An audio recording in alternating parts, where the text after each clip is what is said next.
যে হাসিনার পতনের ঘোষণা একমাত্র ঘোষণা ছিল। আমরা বলেছিলাম যে শেখ হাসিনার পতন এটা হচ্ছে ফার্স্ট। আপনার ক্লজ আকারে যদি ধরেন, এই দফারই ক্লজ হচ্ছে একটা, শেখ হাসিনার পতন হইল।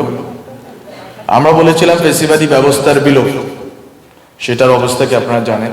আমরা যখন এই গণ অভ্যুত্থান হলো তখন আমার স্পষ্ট মনে পড়ে ৩রা আগস্ট কথা ছিল যে লেখা হবে পয়লা এক দফার হিসাবে, এক দফার ঘোষণা।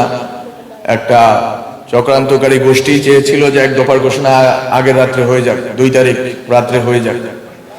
কিন্তু আমরা এটা বললাম যে আমরা ৩রা আগস্টে এটা সরাসরি প্রকাশ্যে শহীদ মিনারে হবে। শহীদ মিনারের ঘোষণার ভিতরে আপনারা জানেন যে হাসিনার পতনের ঘোষণা একমাত্র ঘোষণা ছিল। ঘোষণার ৩টি অংশ ছিল, সেই ঘোষণা আমরা লিখেছি।